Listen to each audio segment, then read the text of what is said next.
त्यांना आमंत्रित करते. जिजाऊंनी शोभांना जन्म दिला आणि त्या दोघांनी मिळून स्वातंत्र्याला जन्म दिला. ही गाथा आहे त्याच वीर मातेची. शहाजी राजांचे भोसले घराणे आणि जिजाऊ आऊसाहेबांचे जाधव घराणे यांच्यातलं वैर काही नवं नव्हतं. शहाजीराजेंचा मागोसा घेण्यासाठी जिजाऊ आऊसाहेबांचे वडील लखुजीराव जाधव त्यांच्या मागावर होते. यात नात्यांच्या पार्श्वबंधात अडकल्या जात होत्या त्या म्हणजे आऊसाहेब. त्याही शहाजीराजेंबरोबर धावाधाव करीत होत्या, परंतु ही धावाधाव करणे आता त्यांच्याच्याने अशक्य झाले होते.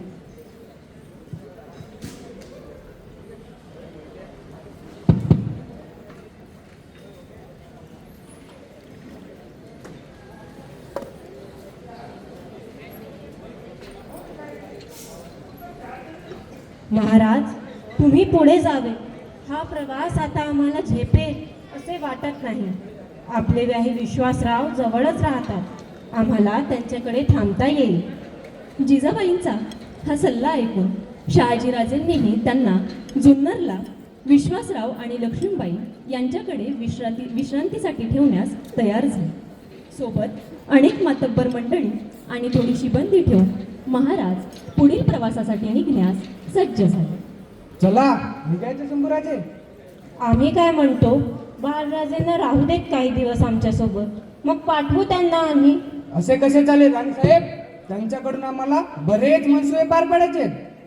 बाळ शंभूंना निरोप देण्यासाठी जिजाऊंचं मन धजावत नव्हतं, पण लक्ष्मीबाईंनी त्यांना सावरलं आणि जिजाऊंनी भरल्या डोळ्यांनी त्यांना निरोप दिला.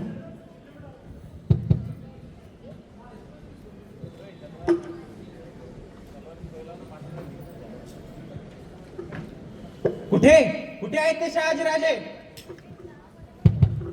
आबा, जीव, अगं पोरी कशी आहेस तू? आम्ही ठीक आबासाहेब. वैर तुमचे, पण थरपट मात्र आमची अन या पोटच्या जीवाची. अगं पोरी, एक कोडं सोडवावं तर दुसरा पडतं. नाही आबासाहेब, असं नका म्हणू. मला शिवनेरीवर ठेवून चला, तिथे मला बरं वाटेल. विश्वासराव, मेहने तयार करा. अशा या धामधुमीत गडाखाली असण्यापेक्षा गडावरच राहिलेलं बरं. जिजाऊ आता गडावर आले. गडावर त्यांचा दिनक्रम ठरला होता. रोज लक्ष्मीबाई त्यांना काय हवं काय नको हे बघत आणि त्यांची मायाने काळजी घेत. राणीसाहेब, तुम्हाला आपलं पहिलं काही खावंसं वाटतं का? मी पाहते, पण तुम्ही काही सांगतच नाही.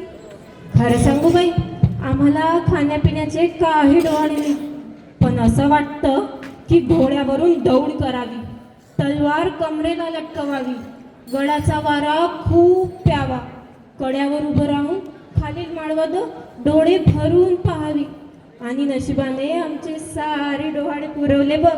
अगं बाई, बाळ चांगला शूरवीर होणार जणू. बरं चला, आता तुम्ही थोडा आराम करा.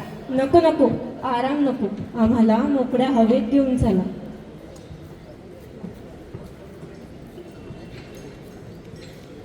महाराणी साहेब, आपण टकमककडे फिरायला नका जाऊ. का? गुन्हेगारास कडेलोट होणार आहे आणि त्यांची तामिली होती. आत्ताच्या आत्ता जा आणि विश्वासरावांना बोलवल्याचं सांग.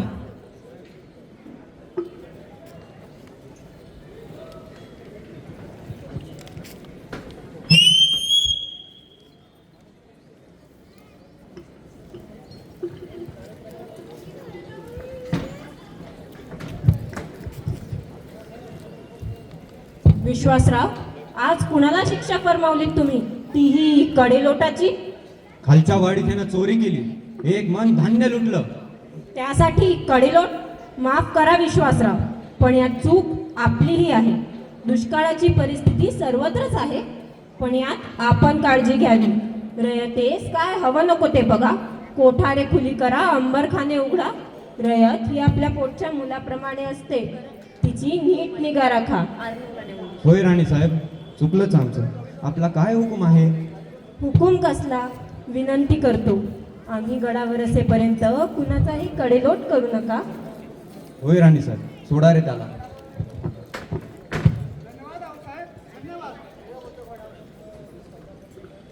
विश्वासराव, चोराला सोडलं, फार बरं केलं. बिचारा गरीब आनंदातही रडत होता. होय राणीसाहेब. मुजरा राणीसाहेब शहाजी राजेंनी विजापूरकरांचा मुलूक बळकावून बंडावा केला. म्हणून विजापूरकरांनी मुराद जगदेवला पुण्यावर चाल करायला लावली. त्यांनी पुणे नगराची होळी केली, वाडे भस्मसात केले, भर दिवसा पुणार गाढवाचे नांगर फिरवले, गावाचा मागमोसही ठेवला नाही. आणि स्वारी राजे सुखरूप असल्याची बातमी आली आहे. दैव फिरलं, त्याला आपण तरी काय करणार. इकडून सुरक्षित राहणे झाले हेच मोठे, वाईटात चांगलं ते हेच.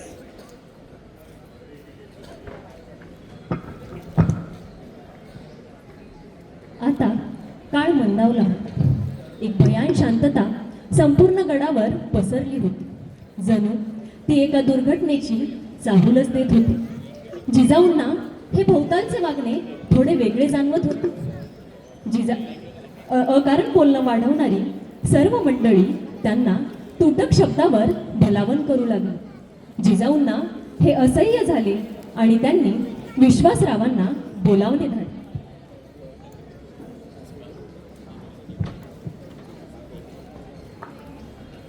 विश्वासराव, आमच्यापासनं काय लपवताय? काही नाही राणीसाहेब, तुमचा गैरसमज होतोय. घाबरू नका विश्वासराव, सांगा. या जिजाऊने फार सहन केलंय आणि काहीही सांगितलं तरी सहन करण्याची ताकद आहे आमच्यात. बोला.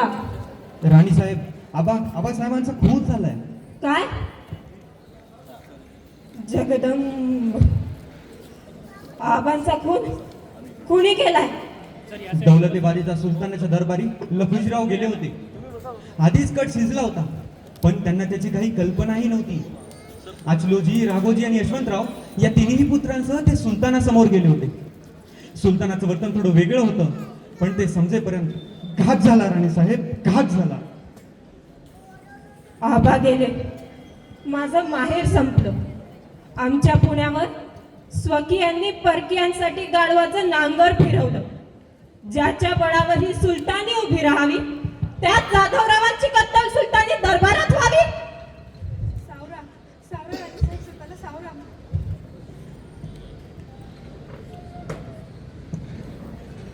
आपल्या वडिलांच्या आणि 3 भावांच्या वधानंतर जिजाऊ पार खचल्या होत्या.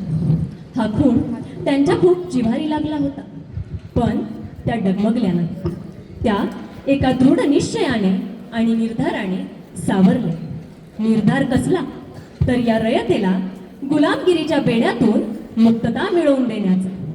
याच निश्चयाचा पहिला अंक लिहिला गेला, तो म्हणजे 19 फेब्रुवारी 1630ला, ज्या दिवशी एक सूर्य मावळत असताना दुसऱ्या सूर्याचा उदय होत होता. म्हणजेच जिजाऊंच्या पोटी छत्रपती जन्माला आले होते. भीमाशंकराच्या जटात आणि नाणेघाटाच्या ओठात वसलेल्या किल्ले शिवनेरीवर उषटकाळ झाला. शिवरायाचा जन्म झाला. पुत्र जिजाऊ साहेबांना झाला, पुत्र शहाजीराजांना झाला, पुत्र सह्याद्रीला झाला, पुत्र महाराष्ट्राला झाला, पुत्र भारतवर्षाला झाला. शिवनेरीवर शिवबाचा पाळणा आंदोलू लागला. महाराष्ट्राची भाग्यभवानी जिजाऊ साहेबांच्या मुखानं अंगाई गीत गाऊ लागली.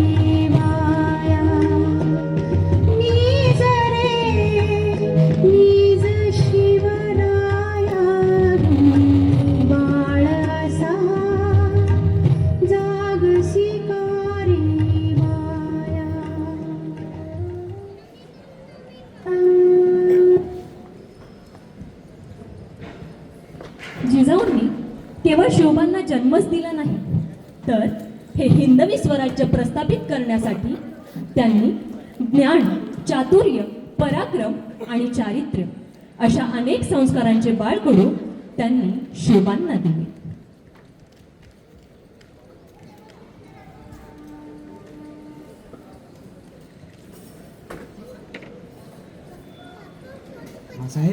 मासाहेब आपण उदास का दिसत आहात? आलात शिवबा, बसा आणि आम्ही काय सांगत आहोत ते नीट ऐका. आपल्या माणसांनी असीम अवकाशात गरुड जीप घेऊन गगनाला गवसणी घालण्याचा पराक्रम करावा ही इच्छा प्रत्येकाचीच असते आणि तीच इच्छा आमचीही होती. पण आपल्या आप्तस्वयिकांचे कर्तृत्व वाया जात आहे असं आम्हाला सारखं वाटायचं. कारण यवनांनी जे काही वर्चस्व प्रस्थापित केले ते आपल्याच बळावरनं आदिलशाही, निजामशाही, कुतुबशाही व दिल्लीचा मोगल घ्या सत्ता स्पर्धेत पडले. एकमेकांचा मुलूक बळकावण्याचा प्रयत्न केला. जे आपले नाही त्यात भर घालण्याचा खटाटोप केला आणि जे आपले आहे ते गमावून बसले. आणि आपण मात्र उपऱ्या यवनांचं साम्राज्य वाढविण्याकरता स्वतःच्या रक्ताचे सडे सांडत होतो, आपलं बळ खर्ची घालत होतो. आणि एवढं करून आपल्याला काय मिळतं? जिथे सत्ताधीश म्हणून मिरवायचं तिथे यवनांचे नोकरदार किंवा जहागीरदार, बस यापेक्षा काय अधिकार होता आपल्याकडे?